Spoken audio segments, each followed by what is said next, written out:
Noticia en desarrollo en Noticias Caracol. 7 de la mañana, 8 minutos. La idea de un sistema de inversiones forzosas para, según el gobierno, reactivar la economía sigue en firme. El proyecto será radicado ante el Congreso, mientras la incertidumbre continúa creciendo ante la pregunta: ¿puede afectar esta iniciativa el ahorro de los colombianos? La inquietud se la trasladamos a esta hora al exministro de Hacienda, José Manuel Restrepo Abondano. Señor Restrepo, muchísimas gracias por este contacto con Noticias Caracol. Buenos días. Muy buenos días, Alejandra. Un saludo muy especial y a todos los televidentes de Noticias Caracol. Bueno, señor Restrepo, ¿puede o no afectar esta iniciativa del gobierno el ahorro que tenemos los colombianos? Por principio general, las inversiones forzosas tienden a generar mayores costos en el crédito, vuelven más ineficiente la asignación del crédito y desmotivan al sistema financiero a ese propósito de dar esos créditos. Han existido en el pasado, es absolutamente cierto, pero la propuesta del gobierno tiene un componente adicional, porque la propuesta del gobierno pretende que el gobierno mismo administre los recursos del ahorro de los ciudadanos para ofrecer esos créditos a los sectores que se pretenden reactivar. Eso genera mucha más ineficiencia, riesgos de burocratización, de politización y, por qué no, eventualmente de corrupción en la asignación de ese crédito. El gobierno no debería ser de banquero. Entre otras, además, porque los ahorradores nunca entregamos nuestros recursos para que fueran administrados por el gobierno. Y porque creo que este camino es un camino que es más o menos como estatizar o hacer una intervención estatal sobre lo que finalmente es ese ahorro privado. Me parece que no es un camino conveniente. Las experiencias en otras naciones en el mundo donde se ha aplicado esto en particular no son positivas. Frente a ese último renglón, y es la desconfianza, el desasosiego que está generando esta iniciativa del gobierno, es bien sabido que el pilar de una economía es la confianza. De seguir adelante en este camino, en esta idea de las inversiones forzosas, ¿se podría dar un escape de capitales? Cuando hay la posibilidad de que el gobierno administre recursos para entregar esos créditos con riesgos de politización en la asignación del crédito, y entre otras, además, cuando el ahorrador nunca quiso que el gobierno administrara esos recursos, porque por eso los invirtió en un sector financiero privado, pues evidentemente se generan, y así ha sucedido en otros países, cuando se dan estos procesos de estatización del ahorro privado, riesgos de salida de capitales que pues, pueden generar complicaciones muy difíciles para la dinámica de un sistema financiero. Es una muy mala propuesta para construir confianza. Y hoy lo que necesita Colombia para la reactivación económica es confianza. Esto no genera esa confianza. Sí, ya vamos a hablar de la reactivación económica, porque es que me llama la atención que usted subraya especialmente que esos recursos serían manejados por el gobierno, o sea, el gobierno haría de banquero. Si no fuera el gobierno, si no fuera así, ¿habría viabilidad en esta propuesta de inversiones forzosas? ¿Generaría mayor confianza o tranquilidad? Si no fuera así, sería el modelo que ha existido en Colombia históricamente. Entre otras, ha existido en el sector agropecuario. Sí. Es un modelo que tiene debates académicos, pero claramente puede funcionar y no habría mayor dificultad. En ese caso en particular, pues sería nada distinto a lo que hoy en día existe, sobre todo, repito, en el sector agropecuario a través de FINAC.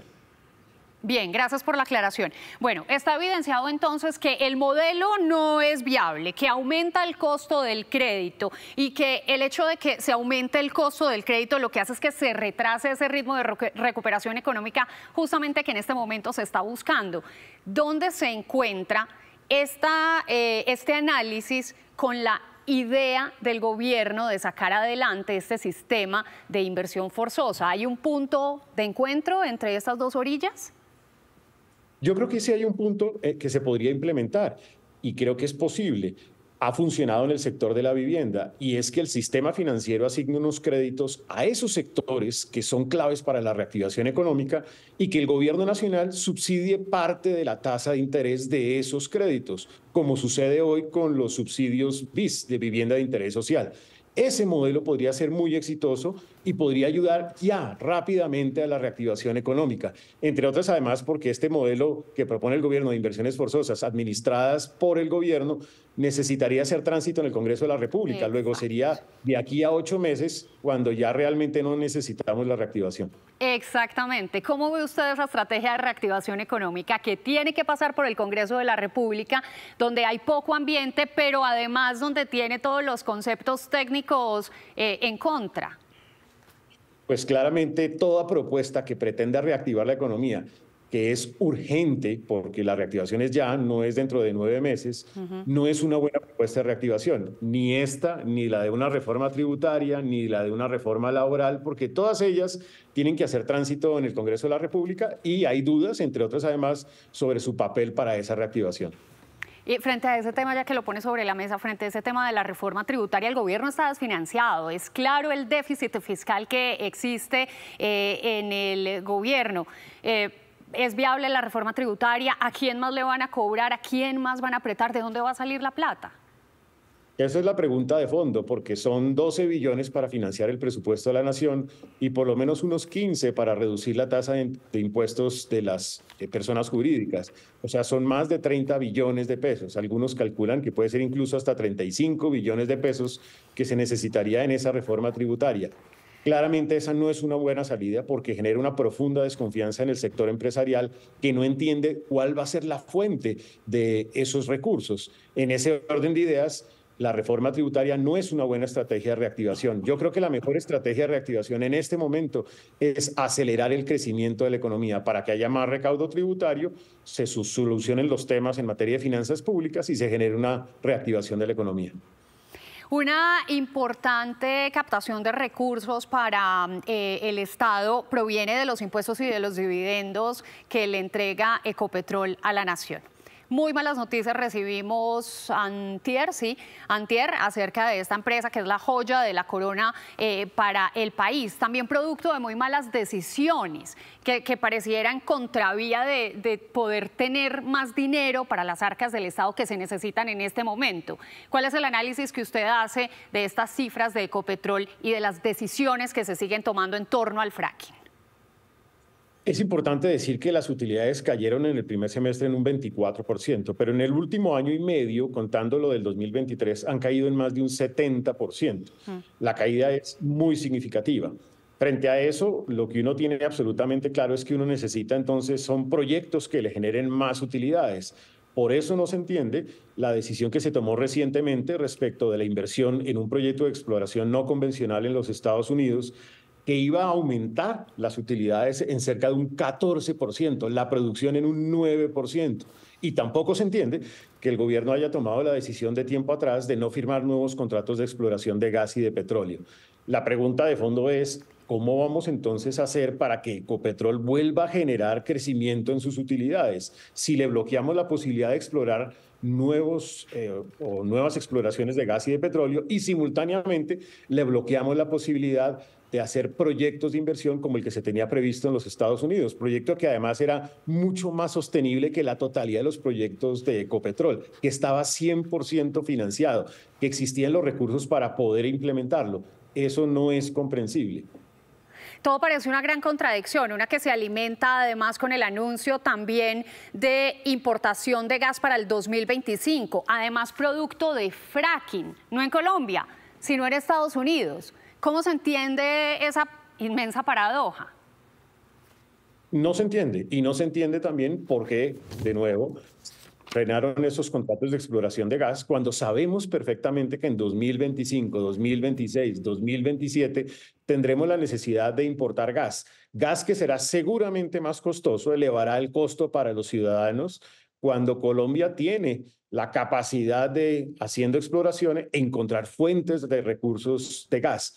Yo estoy convencido de que hay que hacer una transición energética, pero esa transición tiene que ser responsable. No puede ser una transición energética irresponsable y poner en riesgo lo que genera hoy el 5% del PIB, 20% de los ingresos fiscales, 80% de las regalías de las cuales viven los departamentos de Colombia, 30% de la inversión extranjera directa y 40% de las exportaciones, que es el sector de hidrocarburos y de gas. Doctor Restrepo, ¿de qué dependen los efectos que haya en el precio justamente de ese petróleo? Yo creo que son, digamos, dependiendo de muchas circunstancias. Una de esas circunstancias es la dinámica de crecimiento de las economías del mundo. ¿Qué tanto están demandando ese producto? Me parece que esa es quizá una de las más representativas.